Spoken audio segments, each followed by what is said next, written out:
It's me again. First of all, apologies. The light in the garage probably sucks for video. But I wanted to show the install of my Blueskysea A12 motorcycle camera system, front and back cameras, recorder, GPS, yada, yada, yada. So I've already got it installed because you guys know, if you know how to install stuff, you do. And if you don't want to learn it from me. So I'm just going to show you how I did it and point out some pros and some cons. First of all, first con is from the design of the bike, getting the cable through. So I had to drill this big ass hole, which I'll have to seal with some silicone. So I got the rear camera under here, which, if I can find the plate,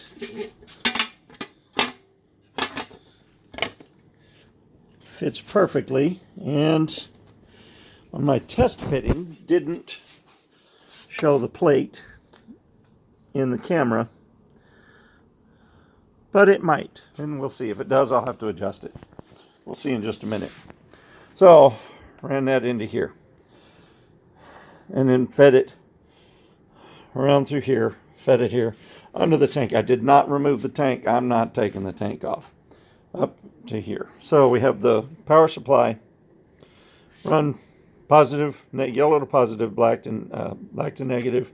Red goes to the accessory switch. I have not yet done that. I don't have the proper attachments to do that. It doesn't matter. I don't have to have it come on with the bike. So here's the power supply. I ran everything here. I ran a feeder wire to tie off and pull it through, hook it up, and then pull it back through, pull the slack through. So I have slack here for the power and slack here for the rear camera. So got up here, front camera and my avatar are now mounted. So front camera is going to be behind the screen. My Cthulhu avatar is also going to be behind the screen. And you have to test fit this a whole bunch, but they both fit just fine. Both fit just fine. Yes, the Kawasaki name may show up on the front camera. It's just something I'm going to have to sacrifice. Camera looks like it's level with the bike. I may have to bring the nose of the camera up a little bit, but I can't do that till I've got the seat on and I'm sitting on the bike. So, the unit comes on whether the bike is on or not. It bings. And then you have the front camera, which doesn't look too bad. I hope this shows up on the video. And you have the rear camera, which on the view does not show the plate, but on the recording, on the wide view, it does show the plate. So I am going to have to angle it down just a little bit. But this is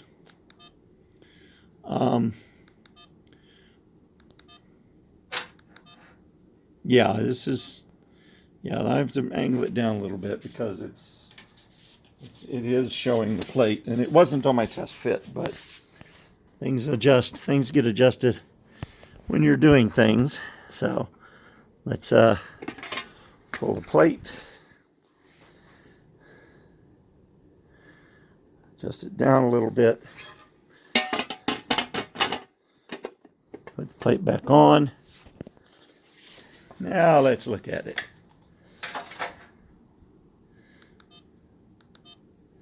Yeah, you just see the plate, but you can see behind as well.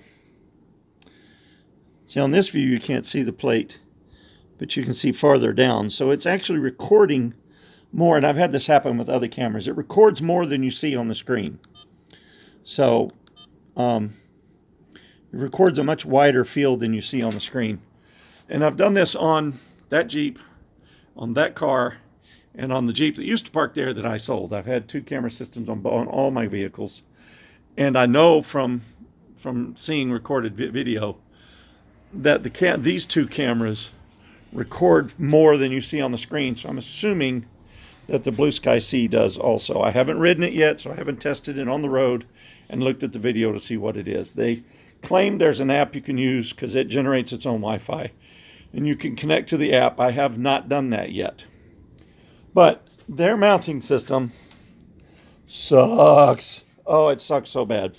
It's hard to do. It's in pieces, and there are no instructions. You have to figure out yourself. That may be easy for some of you. For me, not so much. I do have to remember to turn it on and off myself. This model does not come with a 1/4 thread, the normal tripod thread that's on these kinds of units. I don't know why it doesn't. There's another model of B2M that does, comes with it right here. This one does not have one. It has a smaller thread on the back for the mounting plate. They should have done this kind of a thread. This way you could mount it I could put it here, I could put it up here, I could put it wherever I wanted. As it is, I had to hook it to the bigger bar because it would not hook to the smaller crossbar or the accessory bar. I had to put it on the handlebar, and even then, the clamp was too big. It came with a spacer, half of which promptly dropped and fell somewhere in the engine, so it's probably going to smoke like a mother when I get running. So I had to make another spacer for it. But when you're tightening and loosening it, the whole thing shifts and spits the spacers out. So you have to mess with it that way. It's not a good system. I'm probably going to remove. This is mounted to a plate, which is mounted to the mount. I'm probably going to remove the plate, remove this from it, find an appropriate space, and drill a hole big enough to put through a 1/4. Then I'll just put a lock nut and have it offset, so I can put this wherever I want, provided my cables let me. Now, when you install one of these, and yeah, this is no-brainer stuff, you have to make sure you can go all the way to right without stressing your cables, and I have slack. And you have to be able to go all the way to the other side without pinching any of your cables, and I've done that. The only one that acts a little weird is the short cable for this, but I wanted it to have play. So it's tied here, but it's good. All the connections have O-rings and screw sets and nuts on them, so they're supposed to be waterproof whole system. They say several times to mount this under the seat or somewhere in the bike, but I don't have anywhere to mount it. There's no room under the seat here to do that because all the bike's electronics, user access electronics, are in here. So I'll put the brain here. The only thing I still have left to do is to cut a piece of this tool tray liner material that I used as a spacer on the clamp. I'm going to put it and just do a little wrap around the power supply so it doesn't vibrate into it or loose or anything. Other than that, it's done. Do that, put the seat back on it, and then later on this afternoon take it for a test ride. The dielectric grease on here is a mother to deal with. I know why it's there, but it's a pain. This would not go back on right. It wasn't on right when I got it because of the accessory, because of the trickle charge accessory. But it seems like a good unit. Less than $200 on Amazon. Blueskysea A12. It is rated waterproof. Now, yeah, it's probably not submergible. However, if the bike is submerged, this is not what I'm going to be worried about. Rain shouldn't be a problem. If I'm running forward, the rain will be protected a little bit because of the screen. But if it gets wet, it gets wet. If it goes out, then they lied. This camera is protected from most water except what comes up under here. The rear camera will get some splash. But other than that, now I got to put it back together. So that's it. We'll see how it goes, and we'll talk to you later. Bye.